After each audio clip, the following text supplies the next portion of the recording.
The dark ships cut through space like knives, their black hulls absorbing light rather than reflecting it. Thousands of vessels moved as one, a perfect deadly dance that had conquered hundreds of worlds. This was the Void Fleet, the most feared force in the known galaxy, and they had just entered Earth's solar system. On the command ship, Admiral Rex stood tall, his 4 eyes scanning the display of the small blue planet. His skin, tough and gray, crinkled as he smiled. "Another primitive world," he said to his officers.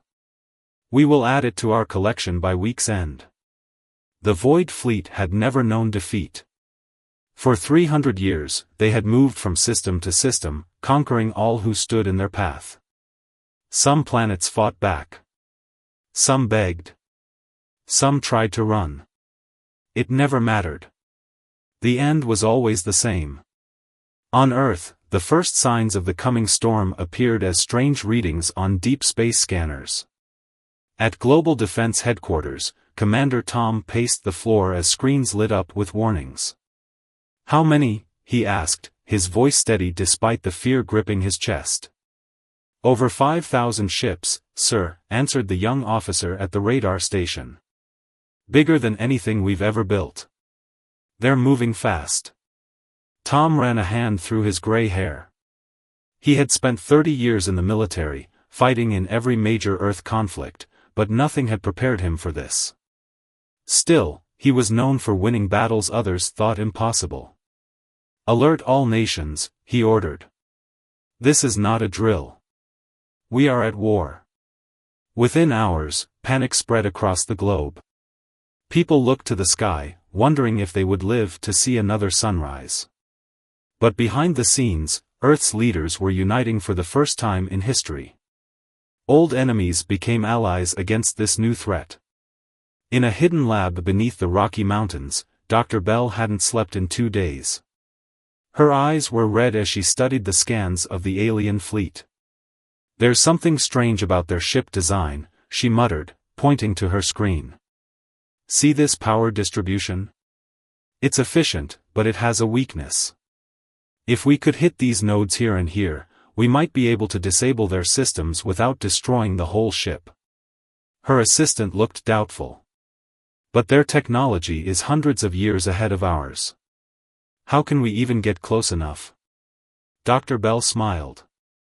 "Sometimes being primitive has its advantages." Meanwhile, near the orbit of Mars, Captain Jack maneuvered his small patrol ship through the asteroid belt. His vessel, the Sparrow, was part of Earth's outer solar system defense network, a job most considered boring until today. "Keep us hidden behind that large asteroid," Jack told his pilot. "I want to see these aliens before they see us." The crew watched in silence as a sleek alien scout ship glided past their position, scanning the belt.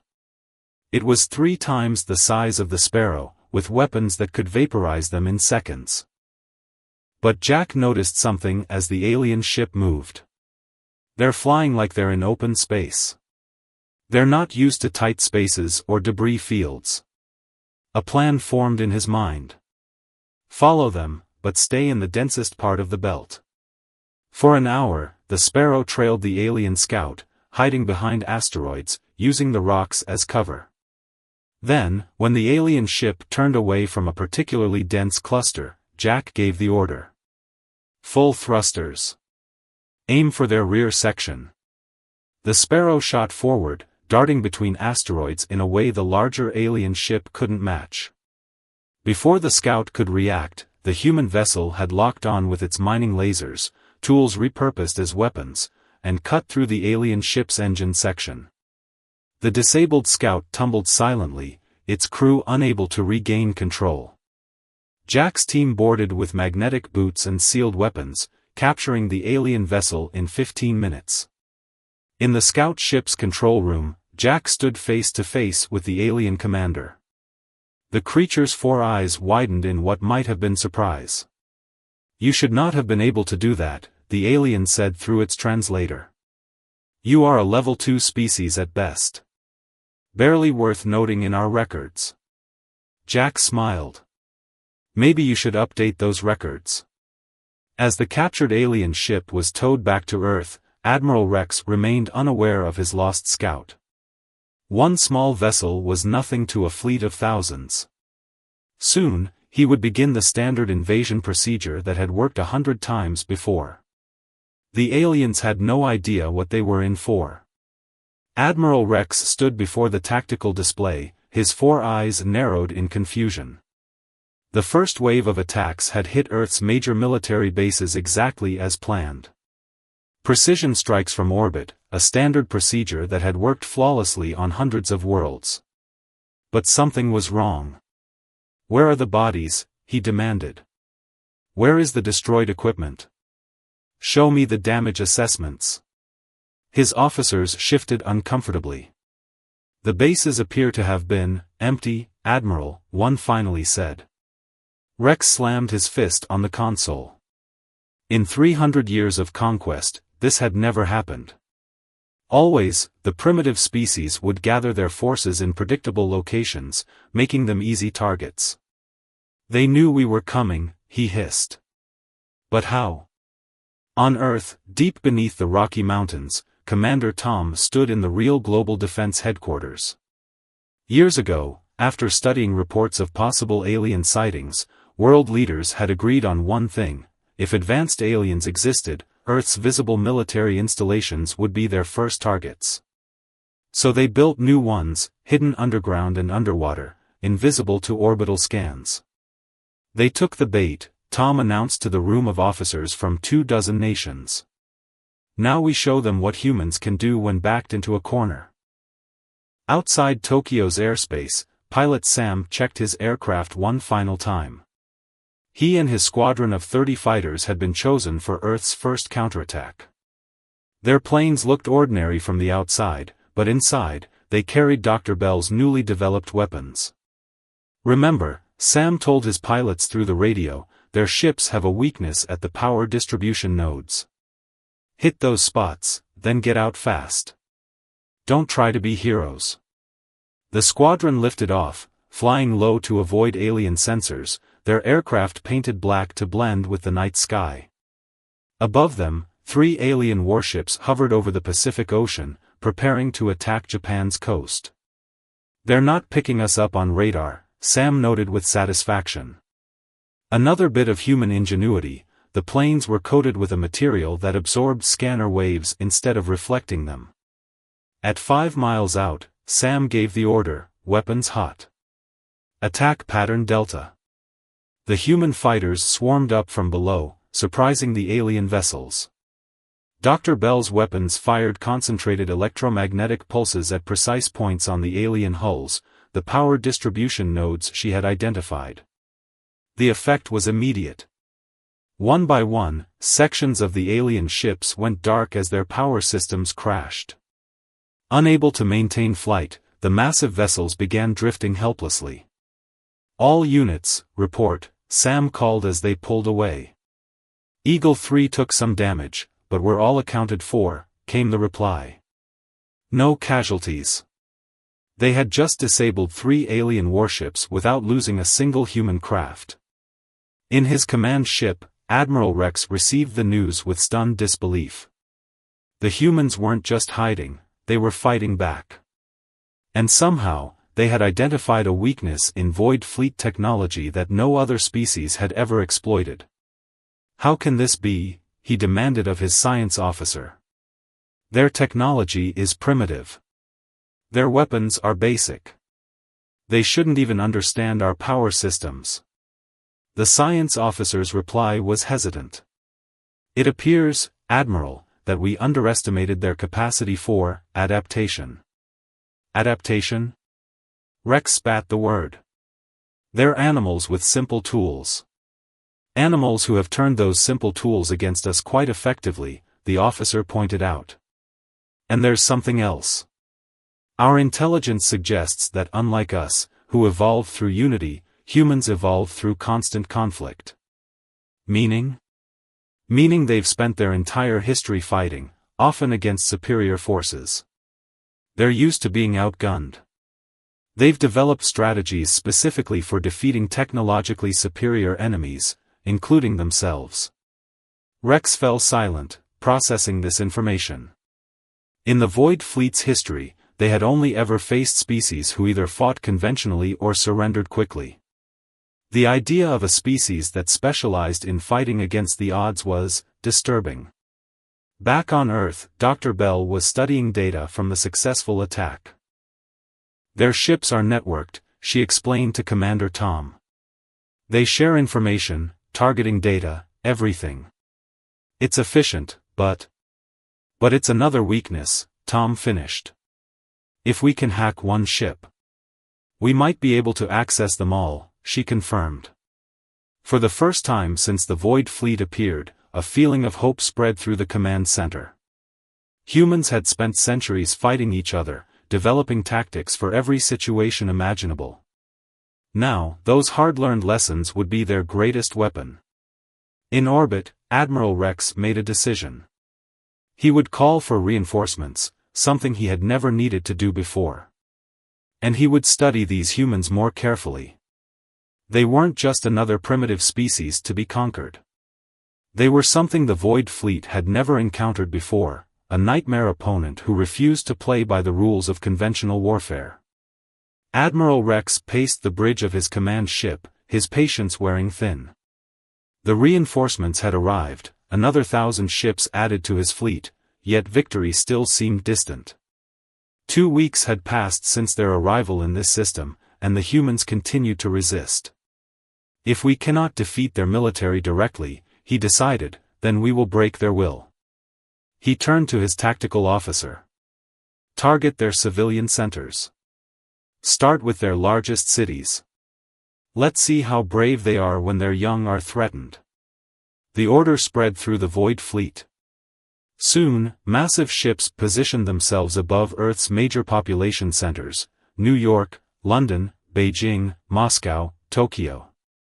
The attacks began at dawn. In London, May had just finished preparing her classroom when the first blasts shook the ground. As a schoolteacher for 20 years, her first thought was for her students. "Everyone under your desks," she shouted as the children began to panic. The school's windows shattered as another explosion rocked the building. Rather than freezing in fear, May organized the children into groups. "We're going to play a game," she told them calmly. "The quiet escape game. Everyone follow me to the underground station." Leading 30 terrified children through chaos-filled streets, May used back alleys and service tunnels she'd memorized, part of the civilian evacuation plans created after the aliens arrived. Within 20 minutes, all her students were safely in the makeshift shelter beneath the city. Similar scenes played out across the globe as ordinary people did extraordinary things. In rural Kansas, Farmer Ben watched alien ships destroying the nearby town. Instead of hiding, he drove his tractor to neighboring farms, alerting families who had no warning systems. When an alien ground patrol spotted his vehicle, Ben led them on a chase through fields he knew like the back of his hand. The alien superior technology meant nothing in the muddy terrain that swallowed their vehicles, while Ben's tractor, technology perfected over a century of farm work, pushed through.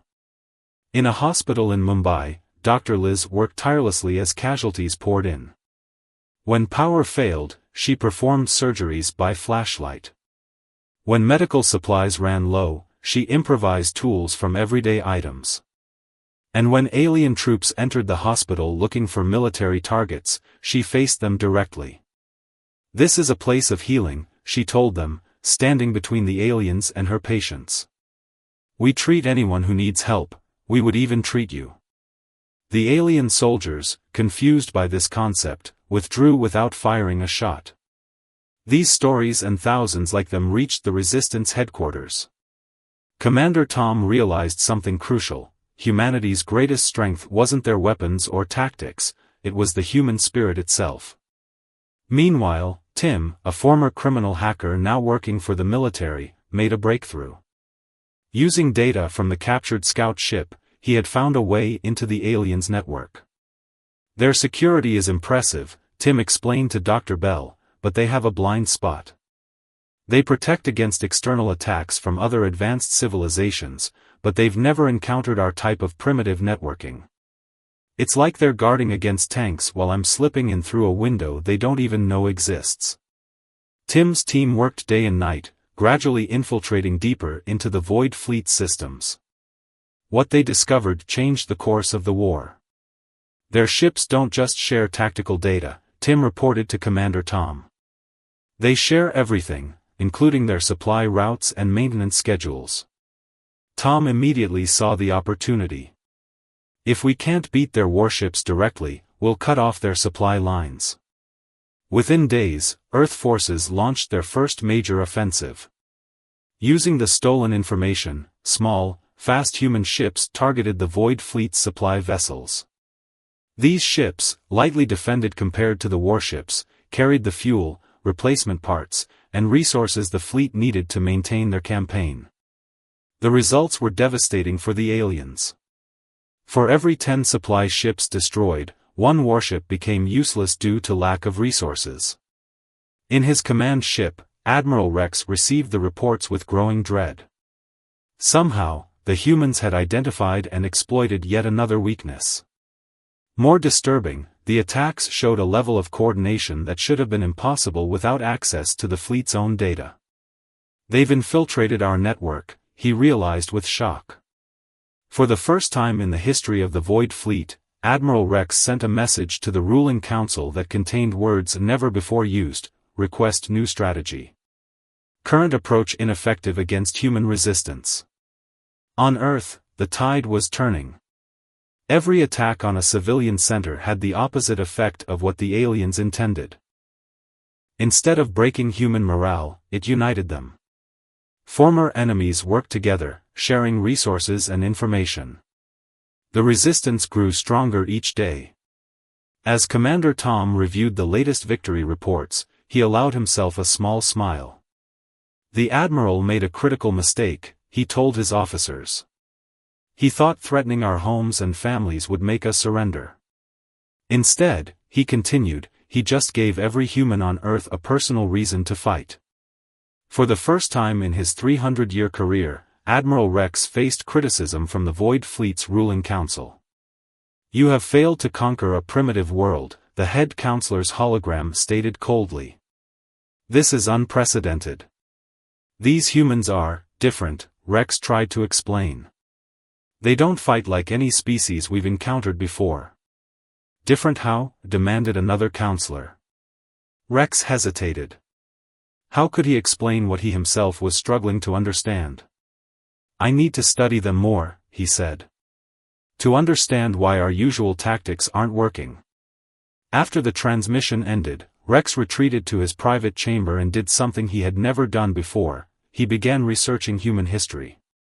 What he discovered shocked him to his core. World War I. World War II. Cold War, countless regional conflicts, he muttered as he scrolled through the data. They've been fighting and killing each other for thousands of years.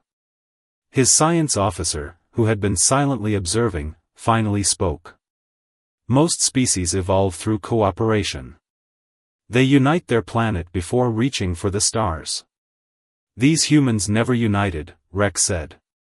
They developed space travel while still divided into competing nations. A species that evolves through conflict instead of unity, the science officer mused. No wonder they're so dangerous. Rex understood now why humans were so difficult to defeat. Every tactic the Void Fleet used had been employed by humans against other humans at some point in their bloody history. They had centuries of experience fighting overwhelming odds, adapting to new weapons, and surviving conditions that should have broken them. Meanwhile, Earth forces continued to discover new advantages. During a ground skirmish in Brazil, soldiers noticed that the aliens seemed disoriented by certain high-pitched whistles. Dr. Bell immediately began testing this observation. Their hearing range is different from ours, she explained to Commander Tom. Frequencies at the upper limit of human hearing cause them severe discomfort. Within days, Earth forces deployed sonic weapons that could incapacitate alien troops without harming humans. Ground battles, once desperate fights for survival, began to swing in Earth's favor. Tom saw an opportunity to take the offensive. They expect us to defend, to react, he told his officers. Let's change that.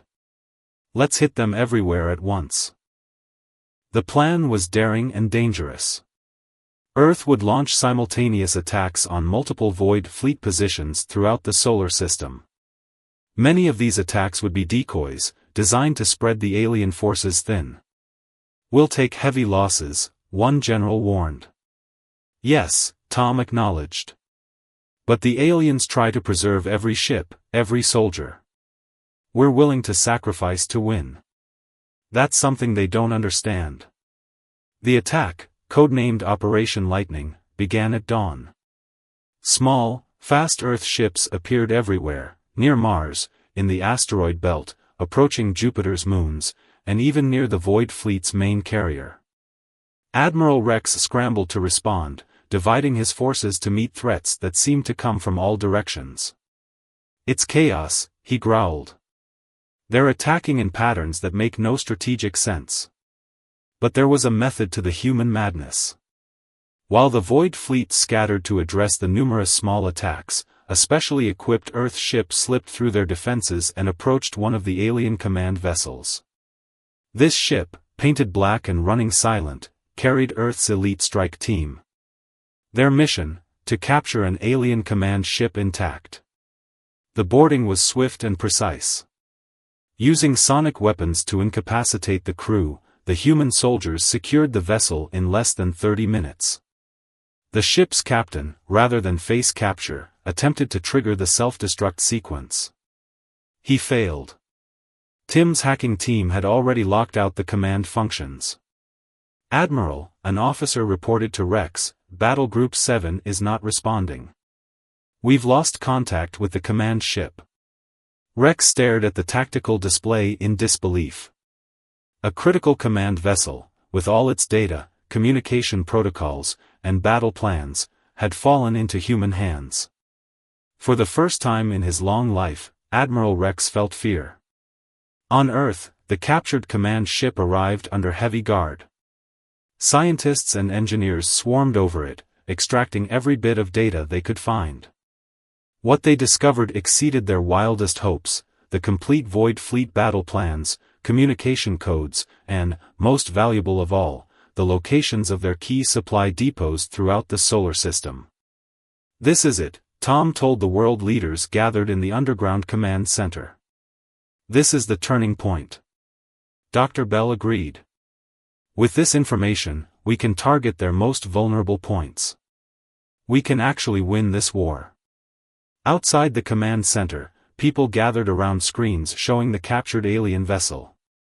After weeks of fighting for survival, a new emotion swept through the crowd: hope. In his chamber, Admiral Rex reviewed the battle reports with growing dread. The humans weren't just resisting anymore, they were winning. Somehow, they had turned the tables on the most feared armada in the galaxy. How? He whispered to the empty room. How can they do this? The answer was simple, though he couldn't see it. Humans had spent their entire history preparing for this moment, not by choice, but by necessity. Their greatest weakness, their tendency toward conflict, had become their greatest strength. We take the fight to them now, Commander Tom announced to the gathered military leaders. For too long, we've been on the defensive. Today, that changes. The plan was bold, perhaps even reckless, but humans had never won wars by playing it safe.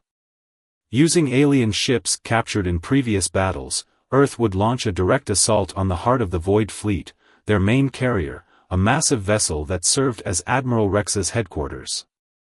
Captain Jack, who had captured the first alien scout ship, volunteered to lead the mission. His team had spent weeks training on alien technology, learning to pilot their vessels and operate their weapons. We'll need a small team, Jack explained. Too many ships would alert them.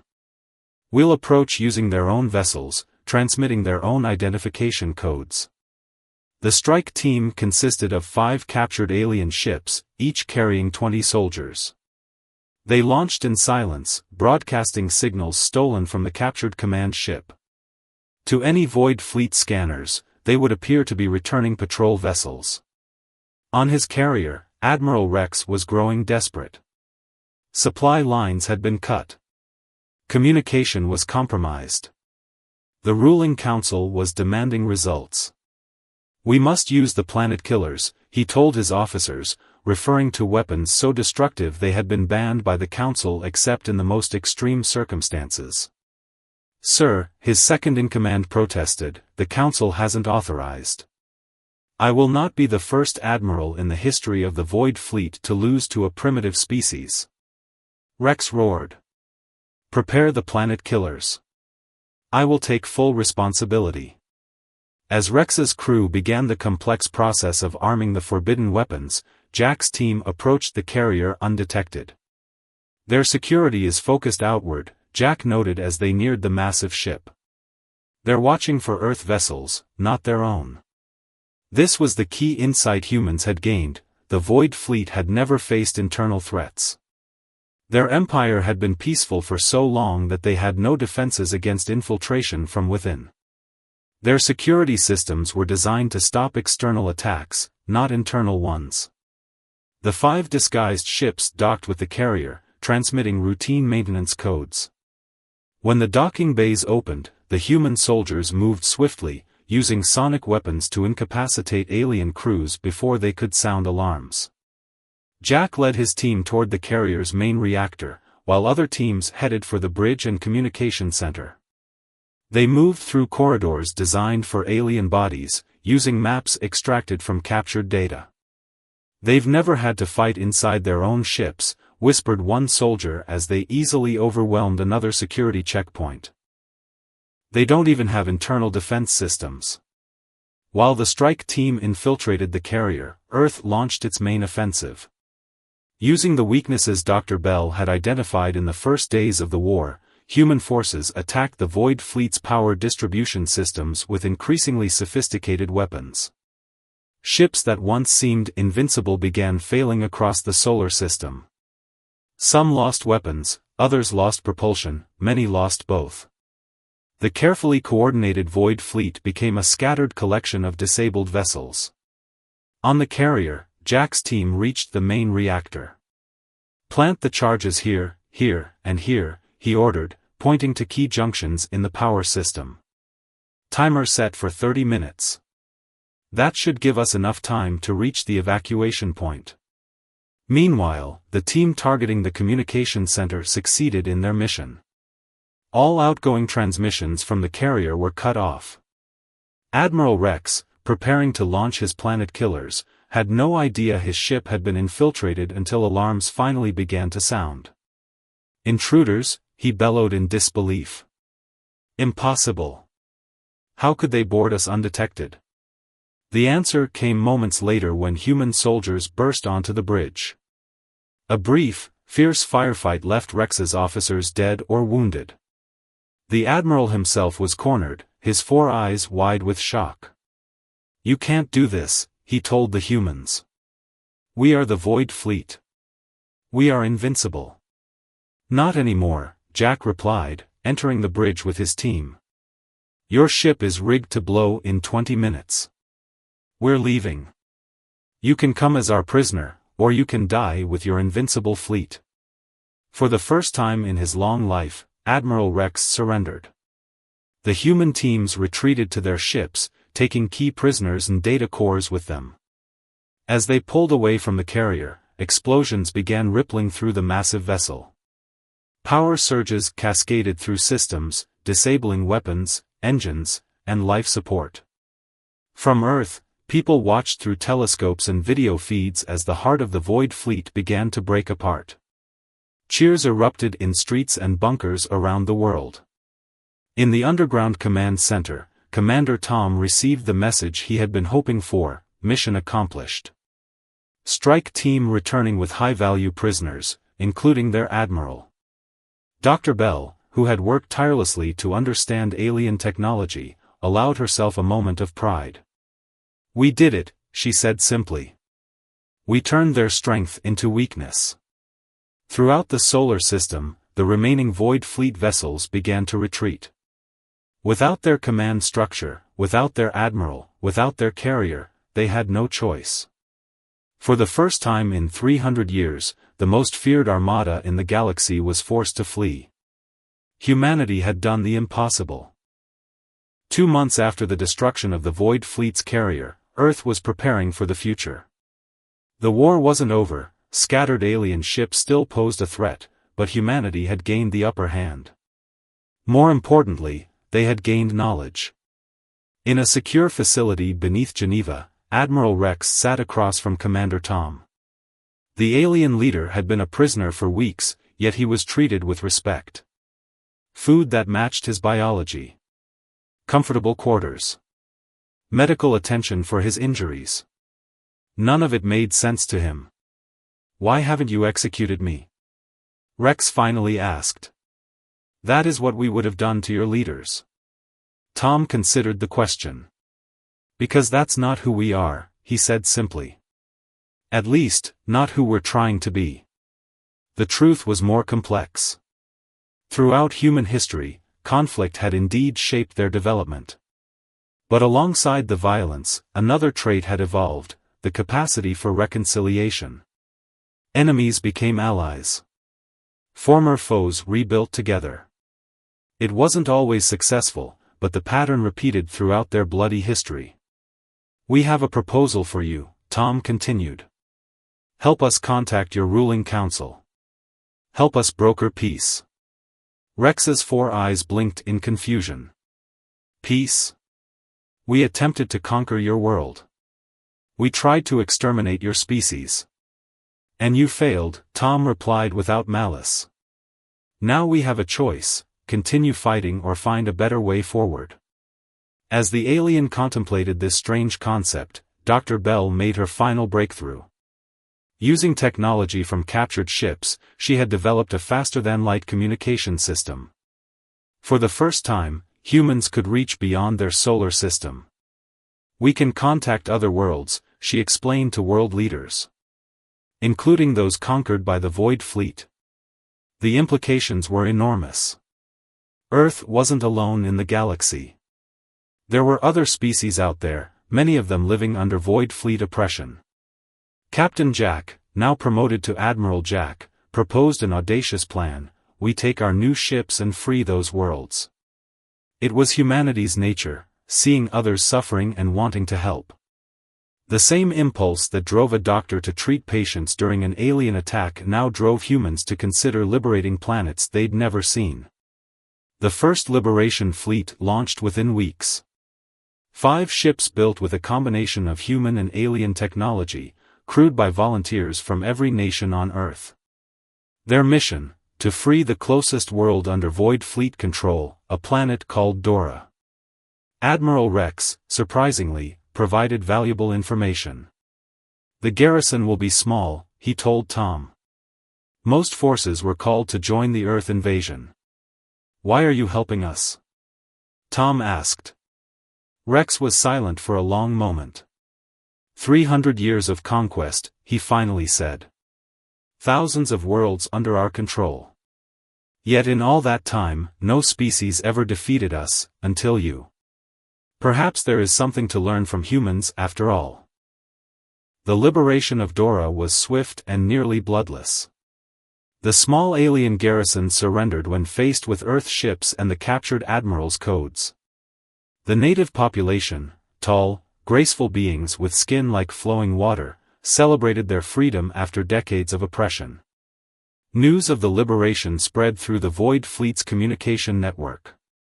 On other conquered worlds, resistance movements took heart. If Earth could defeat the invincible Armada, perhaps they could too. In response, the Void Fleet's ruling council sent a desperate final attack force to Earth. Led by Admiral Grun, Rex's rival, they approached with planet killers armed and ready. But Earth was prepared.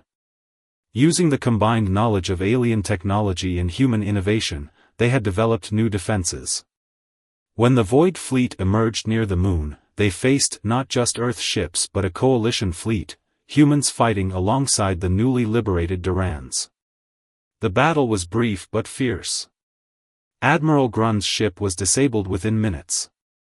His planet killers, targeted by precision strikes, never fired. When the fighting ended, Commander Tom addressed the captured admiral. "Take this message to your council, the age of conquest is over." 1 year after the first alien ships entered Earth's solar system, representatives from 20 formerly conquered worlds gathered in Geneva to sign the Galactic Alliance Treaty. At the center of the assembly stood humans and Durans, with Admiral Rex representing the reformed remnants of the Void Fleet. "Today marks a new chapter for all our peoples," Tom declared. "Not conquest, but cooperation. Not fear, but friendship." As the delegates celebrated, Dr. Bell stood with Jack near a window overlooking the rebuilt city. "Did you ever imagine this?" she asked, gesturing toward the alien representatives. "That an invasion would lead to peace?" "No," Jack admitted. "But then, no one ever really knows what humans will do when backed into a corner." He smiled. "We're unpredictable that way." Across the galaxy, the story spread, the most feared alien armada had met their worst nightmare in a small, blue planet called Earth. But the nightmare had turned into something unexpected, a dream of a better future for all.